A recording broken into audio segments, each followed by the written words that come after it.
Nous ne parlons pas aujourd'hui de l'Institut national de formation en sciences de la santé parce que nous avons la force de parler. Mais nous parlons aujourd'hui de cette institution parce que nous n'avons pas la force de nous taire face à certains problèmes qui sont de nature à compromettre l'existence de cette institution, atteindre ses objectifs et même à ternir son image. L'Institut national de formation en sciences de la santé est un établissement public à caractère scientifique et technologique jouissant d'une autonomie de gestion. Il a été créé par l'ordonnance numéro 04-032 PRM du 23 septembre 2004 et ratifié par la loi numéro 04-065 du 8 décembre 2004. Depuis l'année 2015, il est rattaché au ministère de l'Enseignement supérieur et de la Recherche scientifique, suivant le décret numéro 2015-0634 PRM du 15 octobre 2015 portant répartition des services publics entre la primature et les départements ministériels.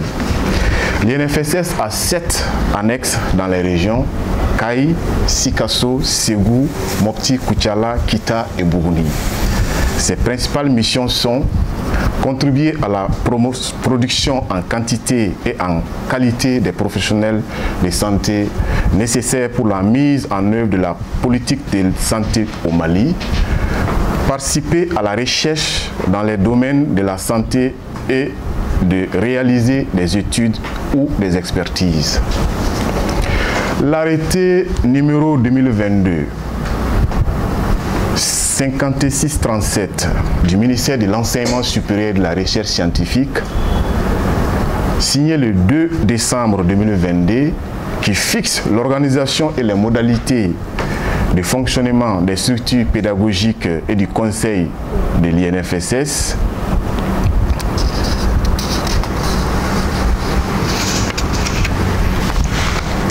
c'est cet arrêté en réalité qui permet à toute personne de comprendre comment est-ce que l'institution fonctionne. Alors aujourd'hui, les travailleurs de l'INFSS sont confrontés à plusieurs problèmes depuis un certain temps, parmi lesquels nous avons des menaces, des humiliations, des harcèlements, des acharnements, des chantages, des mutations, sanctions, j'en passe. Alors, dans sa volonté de faire taire toute voix discordante, la direction va jusqu'à s'en prendre aux membres du bureau du comité SUNSUP de l'INFSS, légalement et légitimement mis en place par les travailleurs. La direction refuse de reconnaître le bureau SUNSUP. La direction organise une assemblée générale. La direction menace les membres et militants du bureau SUNSUP, INFSS. Et après, nous constatons des mutations, sanctions et une mise à la disposition de certains militants et membres du bureau à la DRH, la direction des ressources humaines du secteur de l'éducation. À l'INFSS, aujourd'hui, les travailleurs subissent des abus et excès de pouvoir. Les syndicats n'accepteraient jamais cette situation et se donnera tous les moyens légaux pour faire face aux dangers qui menacent l'existence même de l'INFSS. Aujourd'hui, les réalités de l'INFSS peuvent se résumer en 2 points. Le premier point, un climat social effrité. Deuxièmement, une mauvaise gouvernance. En ce qui concerne le premier point, la direction de l'INFSS a instauré un climat d'insécurité contre nos militants du fait de leur adhésion au CN SUNSUP, qui se traduit par les harcèlements administratifs, l'intimidation, des menaces, toutes les formes d'humiliation et l'interdiction de certains de nos collègues des services à nous recevoir, n'est-ce pas, dans leur bureau, en tant que membres et militants du bureau SUNSUP INFSS. En ce qui concerne le deuxième point, la mauvaise gouvernance. Cette mauvaise gouvernance est caractérisée par une gestion calamiteuse, laissant entrevoir un sentiment de mépris et de vengeance de nature à freiner le rayonnement de l'institution. Il s'agit bien de l'INFSS. Ensuite, une gestion de l'appareil administratif comme une entreprise personnelle. L'INFSS est géré comme une entreprise personnelle. Des mutations, sanctions et des relèvements sans motif valable des responsables de filières, des chefs de département et directeurs d'annexes dans les régions. Une exigence de présence au travail des agents relevés de leur poste sans bureau et après leur avoir retiré les cours à enseigner. Une mise à la disposition de la direction des ressources humaines du secteur de l'éducation, du secrétaire général du bureau SUNSUP de l'INFSS de Bamako, son secrétaire administratif et une militante de l'INFSS de Sikasouf. Une mutation sanction du secrétaire aux revendications du bureau SUNSUP de l'INFSS de Bamako à l'INFSS de Koutiala. Le non-respect des textes de l'enseignement supérieur en matière de nomination des chefs de département d'enseignement. L'arrêté qui a été précité, signé en 2022 par le ministère de l'Enseignement supérieur, qui fixe l'organisation et les modalités de fonctionnement des structures pédagogiques et du conseil de discipline de l'INFSS, à son article 5, donne droit au directeur de nommer les chefs de département. Alors que les textes de l'enseignement supérieur ne sont pas favorables à ça. Dans l'enseignement supérieur, les chefs de département sont élus par leurs pairs. Et par la suite, ils sont nommés sur proposition, n'est-ce pas, du directeur qui va envoyer la liste pour les nominations. Donc nous nous retrouvons dans une situation, une réalité à double vitesse. Les syndicats, nous allons nous battre pour que ces textes-là soient relus. Parce que cette situation est de nature à entraîner une psychose au sein de l'INFSS. Un chef de département, les chefs de département qui sont nommés, du fait de cette situation, le directeur ayant ce pouvoir de nommer, ils ne peuvent pas dire certaines vérités, certaines réalités, certaines vérités en face, de peur, n'est-ce pas, d'être relevé ou d'être muté. Nous avons aussi des cumuls de fonctions. Une même personne qui est responsable des filières, chef de département, point focal du projet Médicus et responsable des cours du soir au cycle des master. L'invitation de certains de nos militants et militants, de certains de nos membres et militants, je m'excuse, doctorants à quitter l'INFSS pour jouir pleinement de leur congé de formation, alors qu'au même moment, d'autres collègues doctorants occupent des postes des responsables des filières, des chefs de département et des directeurs d'annexes en région. Cette situation aussi, nous ne sommes pas contre ces collègues qui occupent ces postes-là. Mais lorsqu'une situation est de nature à développer un sentiment de non-appartenance à notre structure et un sentiment d'injustice au travail, je pense que ces collègues vont bien comprendre pourquoi il est bien normal pour nous aujourd'hui de les dire. Nous ne sommes pas contre eux.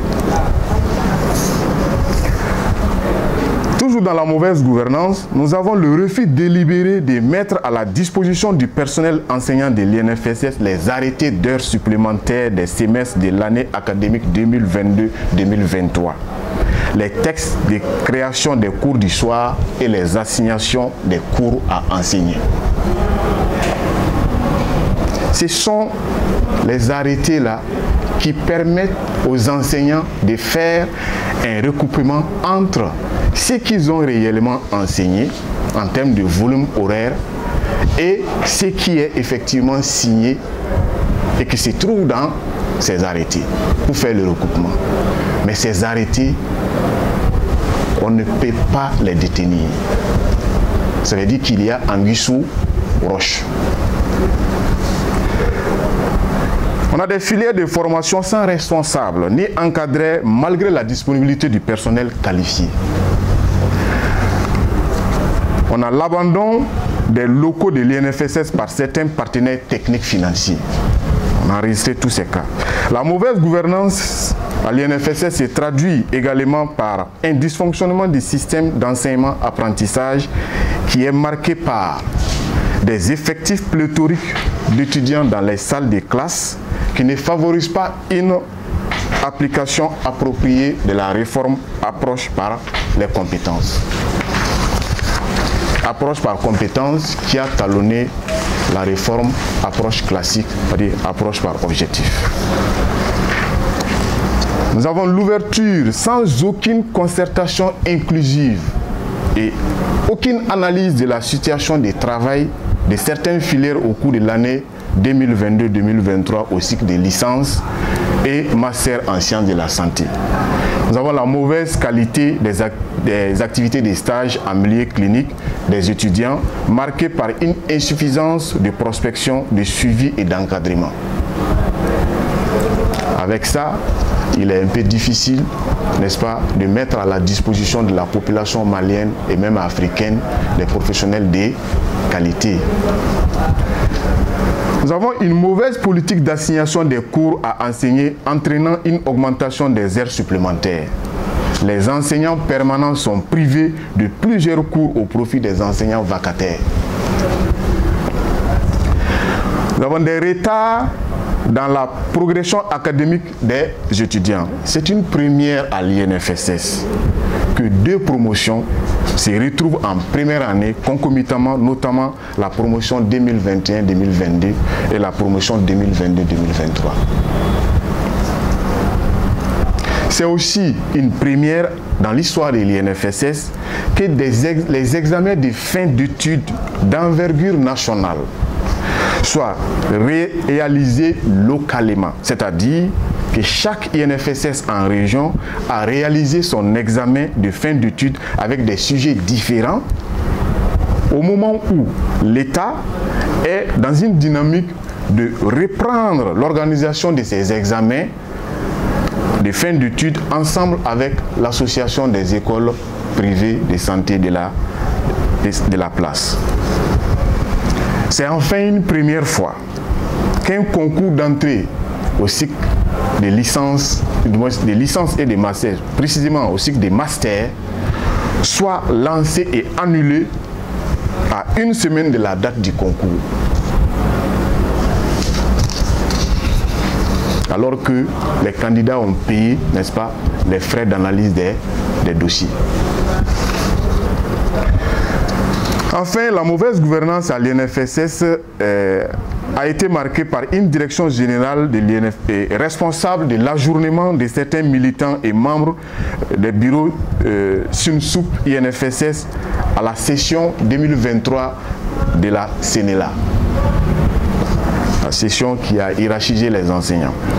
En effet, certains militants et membres du bureau SUNSUP de l'INFSS de Bamako et annexes en région ont été victimes de refus délibérés de la part de la direction de l'INFSS de délivrer les attestations d'activité pédagogique, des pièces qui doivent leur permettre de constituer leur dossier pour la CNELA, pour être hiérarchisés. On refuse, n'est-ce pas, de mettre ces pièces-là à la disposition de nos militants. La direction aussi a refusé, n'est-ce pas, de signer les formulaires d'inscription et aussi les CV des candidats. Donc certains candidats ont été ajournés à cause de ça. Et là aussi, on peut noter aussi le fait de ne pas mettre à la disposition des candidats les dossiers de la session 2023 de la CNLA pour vérification avant le dépôt final. Parce que normalement, on devrait les mettre à leur disposition ces dossiers-là et ensuite, ils devraient scanner ça en PDF, prendre ça sur clé, avoir une version personnelle avant d'aller déposer. Donc ça veut dire que c'est sciemment fait. De même, lors du dépôt personnel et individuel des demandes de réclamation de la session 2023 de la CNLA, la Direction générale de l'INFSS a adopté la même attitude à l'égard de nos militants et membres du bureau SUNSUP INFSS. Alors, c'est l'occasion pour nous ici de signaler que toutes ces dénonciations ont fait l'objet de correspondances adressées au ministère de l'Enseignement supérieur et de la Recherche scientifique, afin que des dispositions soient prises. Mais ces correspondances sont malheureusement restées en souffrance, sans suite. Alors, pour terminer, nous tenons à rappeler que notre institution a été gouvernée dans les temps par plusieurs directeurs, que nous saluons ici des passages, sans qu'il n'y ait autant de tensions, de frustrations et de dénonciations de telle ampleur. La direction actuelle, c'est une question, une interrogation que l'on formule ici. La direction actuelle de l'INFSS ne pouvait-il pas mieux assurer la gouvernance de cette institution en s'inspirant des expériences, n'est-ce pas, et acquis des directions précédentes? Au regard de tout ce qui précède, nous invitons le gouvernement à trouver une réponse urgente à la situation de l'INFSS. Vive l'INFSS dans un Mali en paix et prospère.